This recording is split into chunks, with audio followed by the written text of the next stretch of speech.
Technical पाठशाला में आप सभी का स्वागत है। जैसा कि आप सभी को पता है कि प्रेरणा पोर्टल पर सत्र 2022-23 में न्यू स्टूडेंट रजिस्ट्रेशन स्टार्ट हो चुका है। आज की इस वीडियो में हम आपको रजिस्ट्रेशन का स्टेप बाय स्टेप पूरा प्रोसेस बताएंगे। इस पूरी प्रक्रिया में हमें क्या क्या ज़रूरी सावधानियां बरतनी होंगी, इसीलिए वीडियो को बिना स्किप किए हुए अंत तक देखें। तो चलिए वीडियो को शुरू करते हैं।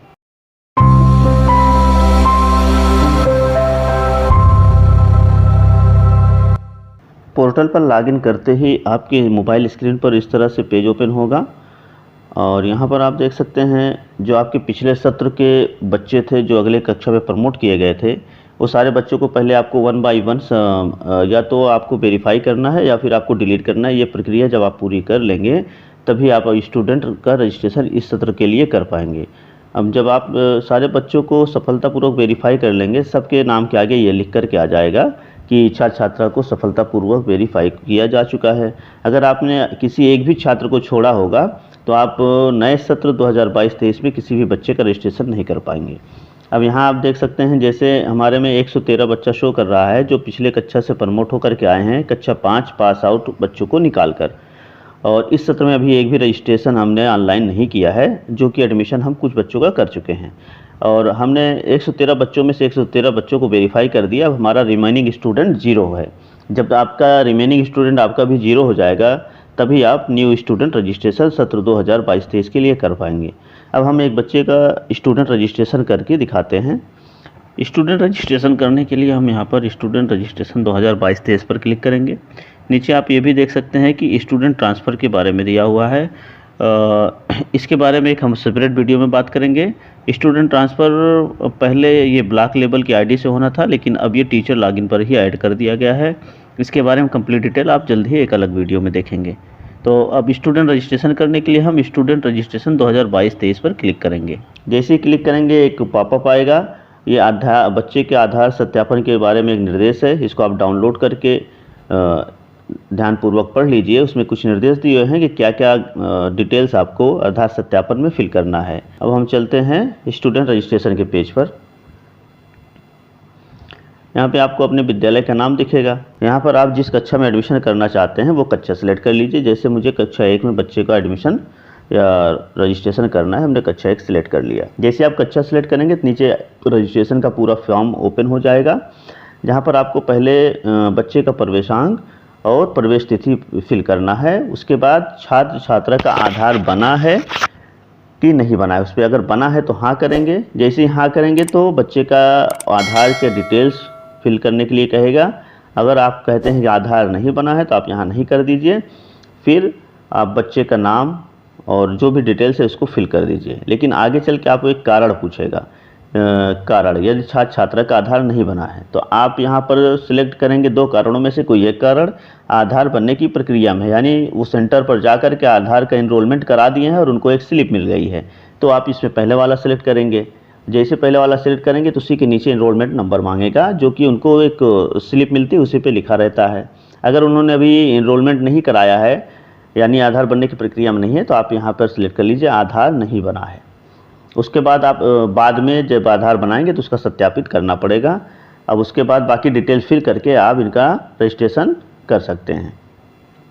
अब हमारे केस में बच्चे का आधार बना हुआ है तो हम यहाँ पर हाँ प्रवेश तिथि और प्रवेशांक इंटर करने के पश्चात यहाँ पर हाँ पर क्लिक करेंगे। उसके बाद यहाँ पर कुछ डिटेल्स देखेंगे। नाम लिखा है ब्रैकेट में आधार के अनुसार। जहाँ पर आधार के अनुसार लिखा है वो डिटेल्स आपको एज इट इज़ बच्चे के आधार के अनुसार ही भरना है। जैसे आप देख सकते हैं यहाँ पे बच्चे का नाम, जो स्पेलिंग बच्चे के आधार कार्ड पर है आपको वही लिखनी है। उसका जेंडर जो आधार कार्ड पे है वो सिलेक्ट करके लिखना है। उसकी जन्मतिथि आधार कार्ड के अनुसार, उसका एड्रेस आधार कार्ड के अनुसार, और केयर ऑफ, सन ऑफ या डॉटर ऑफ जो भी लिखा रहता है आधार कार्ड में, आपको वो चीज़ यहाँ पर सन ऑफ केयर ऑफ को छोड़ते हुए उसके बाद आप उसका संबंध, यानी वो आप जो केयर ऑफ या डी ऑफ या सन ऑफ लिखा हुआ है यानी वो माता है या पिता है या फिर कोई अन्य होगा उसका जो रिलेशन में आता है। अब जैसे यहाँ पर हम जो राम अवध नाम लिखा हुआ है उसके पिता का नाम है तो पिता हम सेलेक्ट करेंगे। फिर छात्र छात्रा का आधार, यहाँ पर आधार नंबर दर्ज करना है और सहमति कुछ लिखा हुआ है वो बाय डिफ़ॉल्ट सिलेक्ट होकर आता है। नीचे आप देख सकते हैं पिता का नाम, माता का नाम और मोबाइल नंबर लिखा हुआ है। यहाँ पर पिता का नाम और माता का नाम, मान लीजिए कुछ स्पेलिंग मिस्टेक है बच्चे के आधार कार्ड में उसके माता या पिता के नाम में, तो आप ऊपर तो वही नाम लिखेंगे जैसे उसके आधार कार्ड पर बच्चे का माता या पिता का बच्चे के आधार कार्ड पर नाम दर्ज है। यहाँ पिता का आधार कार्ड पर जो नाम है वो, यहाँ माता के आधार कार्ड पर नाम है वो, तो यानी सही नाम उसका एसआर पंजिका में भी यही दर्ज किया जाएगा। बट ऊपर अगर कुछ करेक्शन है पिता के नाम में उसके आधार कार्ड पर थोड़ा बहुत स्पेलिंग वगैरह, तो हमको बच्चे का आधार सत्यापन करने के टाइम पे वहाँ पर जो नाम उसके आधार पर दर्ज है वही इंटर करेंगे। और यहाँ पर एक चीज़ आपको बताना चाहेंगे साथियों, जैसे कुछ बच्चे ऐसे आएंगे आपके यहाँ एडमिशन के लिए जिनका आधार कार्ड पे जन्म तिथि गलत होगी, यानी कक्षा 1 में आया है, एडमिशन कराने के लिए 6 साल उसकी उम्र होनी चाहिए और उस पर आधार कार्ड में गलती से वो 10 साल का दर्ज हो गया है, तो उस केस में आपको जन्म तिथि उसकी संशोधित करवानी होगी। और यहाँ पर जो आपने छात्र छात्रा का आधार कार्ड बना है उसको नहीं कर देंगे। नहीं करने के बाद उसको आप प्रॉपर वे बताएंगे किस तरह से उसको संशोधन करवाना है। आप उसका आधार कार्ड पे सही डिटेल संशोधन करवाइए, उसके बाद में उसका आधार सत्यापित होगा। साथियों, हमने बच्चे से संबंधित समस्त जानकारी को भर लिया है, एक बार हम आपको फिर से बता दे रहे हैं। यहाँ पर हमने बच्चे का नाम आधार कार्ड के अनुसार भरा है, उसका जेंडर आधार कार्ड के अनुसार भरा हुआ है, ये उसका जन्मतिथि आधार कार्ड बच्चे के आधार कार्ड के अनुसार, बच्चे का पता उसके आधार कार्ड के अनुसार भरा हुआ है। यहाँ पर केयर ऑफ या सन ऑफ या डॉटर ऑफ जो भी उसके आधार कार्ड में नाम लिखा है वही भरा है। तो यहाँ पर सन ऑफ या केयर ऑफ में उसके पिता का नाम लिखा हुआ है, तो हमने उसका नाम एज इट इज़ स्पेलिंग जैसे उसके आधार कार्ड पर केयर ऑफ या सन ऑफ लिखा हुआ है वही हमने लिखा हुआ है।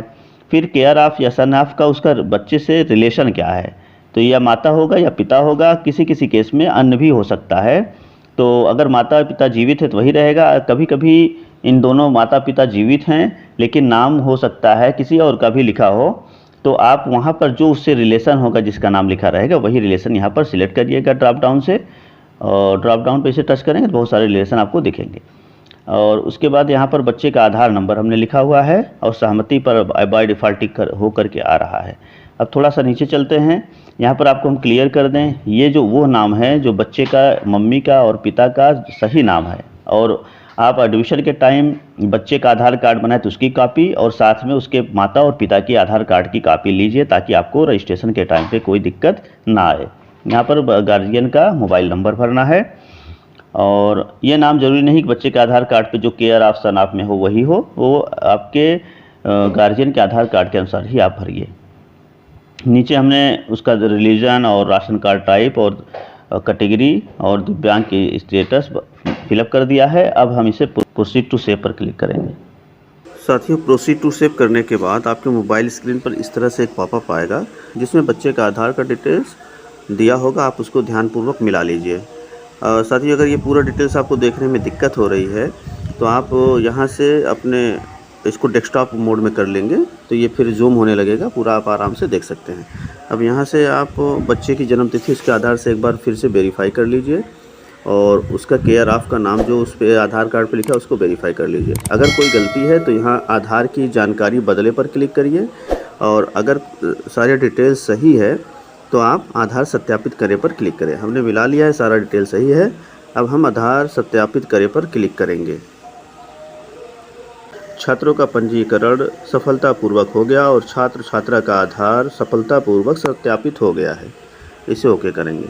ये अभी बच्चे का आधार का सत्यापन हो गया है, और आप देख सकते हो कि बच्चे का जो भी डिटेल्स आपने भरा था वो सब ग्रे कलर में हो चुका है, वो एडिट नहीं होगा। अब आपको अभिभावक का आधार सत्यापन करना है। उसके लिए आप यहाँ पे किसका आधार सत्यापित किया जाना है उसका रिलेशन यहाँ से सिलेक्ट कर लीजिए। आपने जो पहले नाम दिया था, यहाँ पर हम पिता का आधार सत्यापित करेंगे क्योंकि पिता ने अपना बैंक खाता और अन्य डिटेल्स दिया हुआ है। यहाँ पर डिटेल्स में आप पिता का नाम आधार के अनुसार फिल करिए, फिर पिता का आधार नंबर फिल करिए, उसके बाद अभिभावक का आधार सत्यापित करे पर क्लिक करेंगे। साथियों, हमने अभिभावक के आधार कार्ड का डिटेल्स फिल कर लिया है। अब हम इसे अभिभावक का आधार सत्यापित करे पर क्लिक करेंगे। और आपको एक चीज़ बताना चाहेंगे, आपको पता भी होगा कि जब भी आप चाहे बच्चे का या अभिभावक का आधार सत्यापित करेंगे उसके लिए आपको 3 चांस मिलते हैं। इसलिए आप ध्यानपूर्वक आधार नंबर और अन्य डिटेल्स इंटर करिए ताकि एक ही प्रयास में आपका आधार सत्यापित हो जाए। अब हम अभिभावक का आधार सत्यापित करे पर क्लिक करेंगे। अब देख सकते हैं अभिभावक का आधार सफलतापूर्वक सत्यापित हो गया। अब ओके करेंगे और फिर अब नीचे देख रहे हैं पूर्णतया सुरक्षित करें। जैसे ही आधार सत्यापित होता है सारी डिटेल्स ग्रे कलर में हो जाती है। अब इसको एडिट नहीं कर सकते हैं। अब हम नीचे पूर्णतया सुरक्षित करें पर क्लिक करेंगे। आपका डाटा सफलतापूर्वक सुरक्षित कर लिया गया है। तो साथियों, ये एक बच्चे के आधार सत्यापन और अभिभावक के आधार सत्यापन करते हुए रजिस्ट्रेशन की सूचना थी। अब यहाँ से हम आपको दिखा दें, जैसे पहले कक्षा 1 में हमारे बच्चे की सूचना 0 प्रदर्शित हो रही थी। अब यहाँ पर छात्रा में एक बच्चे का नाम दिख रहा है, उसके 1 नंबर पर क्लिक करेंगे तो उस बच्चे का पूरा डिटेल्स, नाम, DOB, SR नंबर, सारा डिटेल्स आ जाएगा। साथियों, ये थी एक छोटी सी जानकारी न्यू स्टूडेंट रजिस्ट्रेशन करने के संबंध में। साथियों, इस बीच में अगर आपको कहीं कोई कठिनाई हो या कोई समस्या आ रही हो तो हमें इस वीडियो के कमेंट बॉक्स में ज़रूर बताएं। हम आपकी समस्या का समाधान करने का पूरा प्रयास करेंगे। वीडियो को अंत तक देखने के लिए आप सभी का बहुत बहुत धन्यवाद। अगर वीडियो पसंद आया हो तो लाइक और शेयर जरूर करें और हमारे चैनल को सब्सक्राइब करना ना भूलें। जल्दी हम हाजिर होंगे एक नए वीडियो के साथ। तब तक के लिए धन्यवाद।